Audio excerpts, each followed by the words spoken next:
22 heures.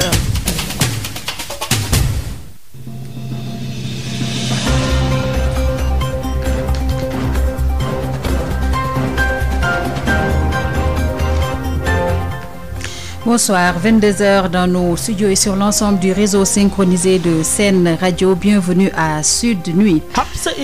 Un mort et plusieurs blessés. C'est le bilan de 2 accidents enregistrés ce samedi à Sédhiou. D'abord à hauteur du pont de Mangarungu et ensuite à Diana Malari. Au moment où les transporteurs étaient en assemblée générale ce samedi, les routiers font bloc pour la satisfaction de leurs doléances.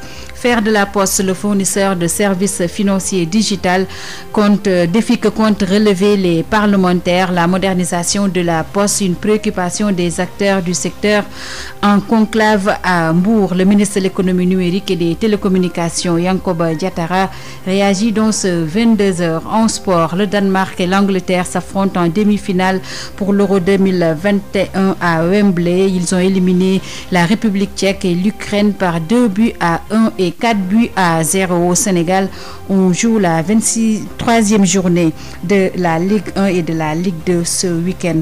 Alassane Wade s'occupe de les opérations techniques. Sud Nuit.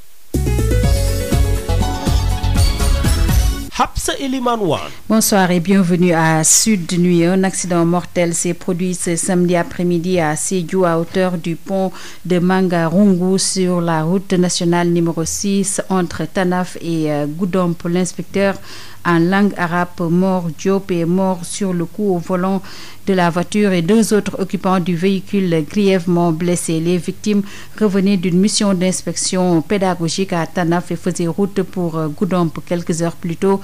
Ce samedi toujours à Diana Malari dans l'est de Sédhiou, c'est un véhicule 4x4 qui a dérapé à l'intersection de Boussimbalo et a blessé grièvement 4 jeunes garçons dont un conducteur de tricycle, nous informe notre correspondant permanent à Sédhiou, Moussa Dramé. Ces accidents, Moussa Dramé, ont lieu au moment où se tenait l'Assemblée générale des transporteurs. Tous les acteurs ont répondu présents sauf Alassane Ndoye. L'objectif de cette Assemblée générale était de mutualiser les efforts et avoir un seul interlocuteur qui va représenter tous les chauffeurs et transporteurs du Sénégal. Une Assemblée générale qui s'est déroulée selon les règles de l'art, nous dit le président Fallou Samb, porte-parole du jour. Il est avec Ismaïla Marcel Kouli. Une faction très grande et une espérance très large parce que tous les syndicats se sont retrouvés dans le même but, c'est le consensus. On s'est donné la main. Tous les regroupements nationaux se sont regroupés derrière le président national. Donc ce que nous attendons de la rencontre d'aujourd'hui, on l'a eu à 90%. Ce que nous attendons, c'est à part de cette rencontre de créer des commissions de suivi qui vont élaborer des plans d'action qui consistent à vraiment travailler dans l'intérêt général du transport. Ça fait longtemps qu'on vivait dans une dispersion, mais désormais à partir de ce moment, je crois qu'on va s'entendre à se soulever et marcher d'une même cadence. Les transporteurs dont nous parlons, c'est l'ensemble des transporteurs. Ici, il y a l'AFTU, l'association de financement des transports dirigée par M. Mbar Amar. Il y a M. Idika qui est le président national, qui est devant tous les présidents des 14 régions du Sénégal. Il y a aussi tous les syndicalistes du secteur du transport. Il y a aussi M. Mamadou Ndiaye qui représente tous les taxis urbains de Dakar. Il y a M. Mamadou Ndiaye, du syndicat des gros porteurs. On peut citer M. Djadjiwad, M. Mbergou Badian est représenté. On peut aussi citer M. Pape Diallonia que tout le monde connaît dans le secteur des transports de gros porteurs. Donc on est tous là avec M. Karambagou Diaby, le secrétaire national des syndicats de transport de proximité. Il y a aussi notre doyen Mbahan Goumis qui est parmi nous. Donc je peux dire que maintenant la majeure partie, la crème du transport et notre doyen Mamadou Mansour Ndir. On est vraiment très réjouis de cette rencontre qui regroupe tous les acteurs du transport dans l'ensemble, qui ont dans l'ensemble travaillé autour du président Alelo, qui est le président de la région de Dakar, qui est chargé de l'organisation et des projets qu'on vise dans l'avenir. Ce projet d'abord, c'est que l'État du Sénégal a décrété un projet de loi d'orientation 2025, qui consiste à créer un conseil national de transport et élaborer un plan d'un fonds de transport pour renouveler le parc. Donc ceci, vraiment, on était en rade. Depuis que nous sommes retrouvés au King Fahd Palace, l'État avait fait un exposé à travers le directeur des transports et le directeur du CETUD. Depuis lors, on n'a pas l'occasion de se retrouver pour vraiment nous aussi faire des propositions de solutions, point par point, pour donner notre point de vue par rapport à cela. C'était Fallou Samb, porte-parole du jour, donc lors de l'Assemblée générale des transporteurs tenue ce samedi. 60 élèves des classes de 4e, 3e et 2e du département de Rufisque récompensés à l'occasion de la journée d'excellence et de partenariat organisée par l'inspection d'académie. Des élèves qui ont composé dans plusieurs disciplines scientifiques et littéraires un enseignement de qualité adossé à l'éducation aux valeurs, le thème de cette première édition qui avait pour parrain le ministre du Travail Samba Sy du dialogue social et pour marraine Ndeye Abibatou Fall Sidibé. Cérémonie présidée par le gouverneur de Dakar Al-Hassan Sall, nous dit Denisia Sambou. Cette journée d'excellence et de partenariat a permis de primer les élèves les plus brillants de l'académie. Mamadou Diop, inspecteur d'académie de Rufisque. On est allé dans les écoles prendre les meilleurs élèves sur la base d'une moyenne au moins égale à 14 pour qu'ils participent, aussi bien au niveau de notre administration qu'au niveau aussi du CODER. Et ce sont ces élèves-là que nous avons réunis, les meilleurs dans chaque discipline. Je rappelle que pour Miss Math Sciences, c'est clair, ça concerne les mathématiques et les sciences physiques et SVT, mais pour le CODER, ça concerne 6 disciplines, des disciplines scientifiques et des disciplines aussi littéraires.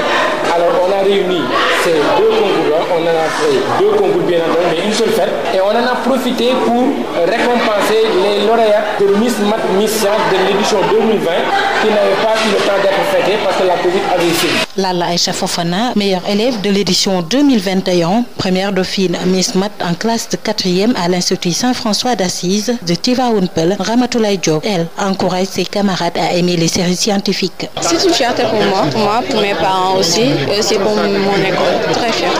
Aux autres élèves, je les encourage à essayer davantage, et ceux qui n'ont pas réussi cette année, ils peuvent réussir l'année prochaine parce qu'il n'est jamais trop tard. Un enseignement de qualité adossé à l'éducation aux valeurs, le thème de cette première édition. Un sujet qui vient à son heure, a soutenu la marraine Ndeye Abibatou Fall Sidibé, ingénieure en génie civil, polytechnicienne. Déjà, l'enseignement de qualité est un engagement, une mission pour les autorités sénégalaises.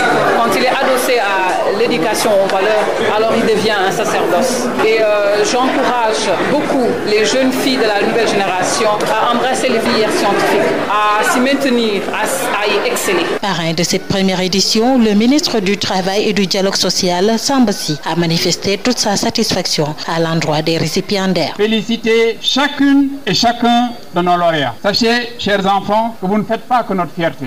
Vous ne nous rendez pas seulement fiers. Sachez surtout que vous nous rassurez. Retenez surtout que vous nous révélez que notre pays n'a pas tort d'ériger l'éducation et la formation au rang de priorité. Cette journée a aussi été une occasion pour l'inspection d'académie d'honorer tous ses partenaires, cérémonie qui a été présidée par le gouverneur de la région de Dakar, Alassane Sall. Rufisque, Denisia Sambou pour Sud FM. Denisia, nous quittons Rufisque pour Mbour. Pour une connaissance parfaite des enjeux de la gouvernance monétique, les parlementaires s'engagent à porter le plaidoyer pour faire de la Poste le fournisseur de services financiers digital. Une rencontre a réuni les acteurs du secteur parlementaire, ministère de tutelle avec la facilitation de l'OCDEA. L'objectif est de formuler des recommandations en vue d'adapter et de moderniser la Poste. Le ministre de l'économie numérique et des télécommunications, Yankoba Diatara, est au micro de Moustapha Sall. Pour de capacité des parlementaires, donc sur un thème extrêmement important aujourd'hui, donc qui est l'adoption donc de la Poste, je peux dire, au numérique. Mais c'est un thème, comme vous savez, qui est déjà pris en charge donc au niveau du ministère de l'économie numérique et des télécommunications. Et la Poste également a anticipé, commencé la réflexion dans son plan stratégique pour intégrer le numérique, une nouvelle mission ou bien dans sa relance. Donc la réflexion était en cours déjà au niveau de la Poste, mais c'était important que les parlementaires s'approprient de cette thématique, mais également essayer de voir comment ils pourront, comme vous le savez, accompagner davantage la Poste et le gouvernement dans la réflexion pour que le numérique soit naturellement intégré donc, dans les nouvelles missions de la Poste. Donc déjà, la Poste avait anticipé, mais aussi nous, au niveau du ministère de l'économie numérique et des télécommunications, donc nous étions dans le cadre donc, de la mise en œuvre donc, de la SNV 25, la stratégie Sénégal numérique, donc accompagner donc, la Poste dans la réflexion, mais également donc, dans le plan d'action stratégique qui a été défini. Donc les parlementaires, comme vous le savez, qui représentent le peuple sénégalais, qui ont un rôle extrêmement important donc, dans l'accompagnement des politiques publiques, mais aussi de contrôle de l'action donc, publique et gouvernementale, donc ont initié cet atelier qui a également été soutenu par la CDC et toutes les autres parties, la RTP. Vraiment tous les experts donc, ont manifesté donc, le désir d'accompagner donc, les acteurs. Et c'était important que nous puissions venir plus ou moins porter le message donc, du gouvernement, le message du ministère, donc une disponibilité donc, à accompagner davantage la Poste, mais aussi partager avec les parlementaires des difficultés de la Poste et solliciter leur accompagnement. Parce que vous savez, la Poste est un instrument extrêmement important pour le pays. Donc dans l'inclusion financière, surtout en zone rurale et en zone périurbaine, la Poste joue un rôle extrêmement important. Et la Poste également, c'est plus de 4000 travailleurs. Donc, d'où l'importance d'un soutien, d'un accompagnement, aussi bien au niveau gouvernemental qu'au niveau parlementaire. Anticiper donc, et intégrer vraiment, comme on a dit, le numérique donc, dans le développement de la Poste.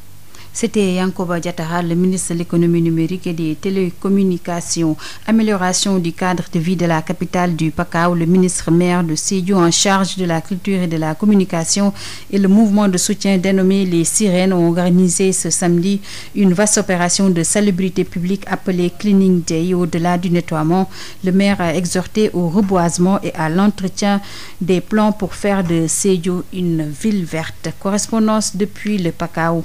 Moussa Dramé. L'initiative du mouvement de soutien au ministre maire de Sédhiou, Abdoulaye Diop, dénommé les Sirènes, est essentiellement constituée de femmes. Cette activité de salubrité publique, appelée en anglais Cleaning Day, a mobilisé plusieurs couches de la population de Sédhiou ce samedi pour rendre propre le cadre de vie de la capitale du Pakao.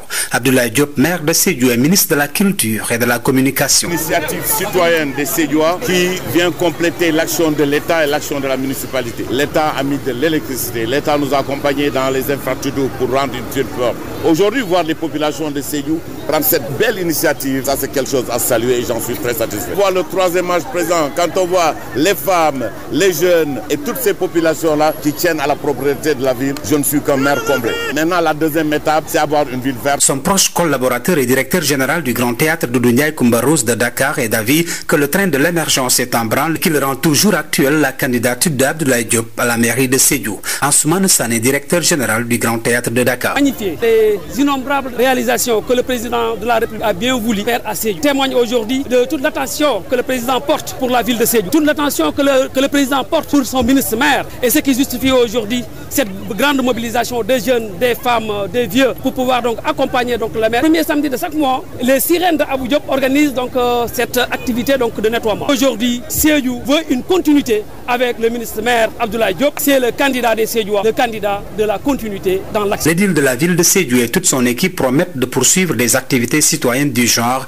aussi régulièrement que possible pour faire de Sédhiou une ville où il fera toujours bon vivre. Moussa Dramé, Sédhiou, Sud FM. Nous démarrons par la 23e journée de la Ligue 1 sénégalaise. Ce samedi, Dakar Sacré-Cœur a battu Ndiambour par 4-1. US Corée a pris le meilleur devant Teungueth FC sur le score de 1-0. Demain dimanche, AS Pikine sera face au Jaraaf. Génération Foot va jouer contre Diambar. Cneps sera face à NGB et Casa Sport va jouer contre Mbour Petite Côte. Après la Ligue 1, place à la Ligue 2, toujours la 23e journée.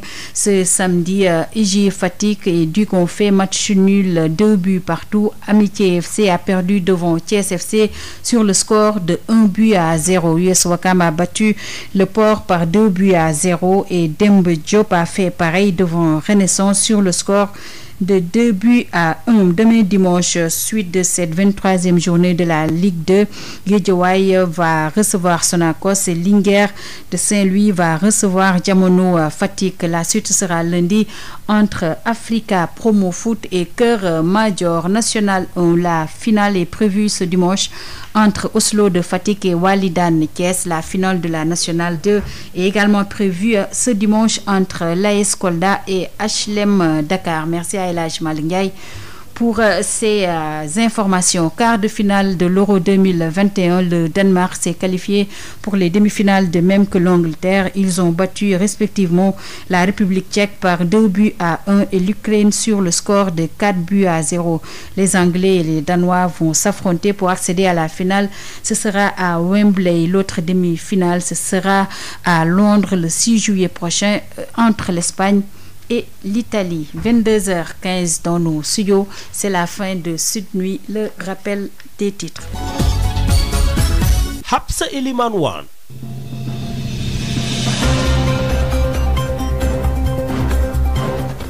Un mort et plusieurs blessés, c'est le bilan des 2 accidents enregistrés ce samedi à Sédhiou, d'abord à hauteur du pont de Mangarungu et ensuite à Diana Malari. Au moment où les transporteurs étaient en assemblée générale, les routiers font bloc pour la satisfaction de leurs doléances. Faire de la Poste le fournisseur de services financiers digital, défi que comptent relever les parlementaires, la modernisation de la Poste, une préoccupation des acteurs du secteur qui étaient en conclave à Mbour. Le ministre de l'économie numérique et des télécommunications, Yankoba Diattara, a réagi dans ce 22h qui a parlé de sport. Le Danemark et l'Angleterre s'affrontent en demi-finale. Ce sera à Wembley. Ils ont éliminé la République tchèque et l'Ukraine par 2-1 et 4-0. Alors qu'au Sénégal, on joue la 23e journée de la Ligue 1 et de la Ligue 2 ce week-end. Merci à Alassane Wade pour les opérations techniques. Merci également à vous, chers auditrices et auditeurs, pour votre fidélité à Sen Radio. Prochain rendez-vous d'information, ce sera à 00h. Très bonne soirée.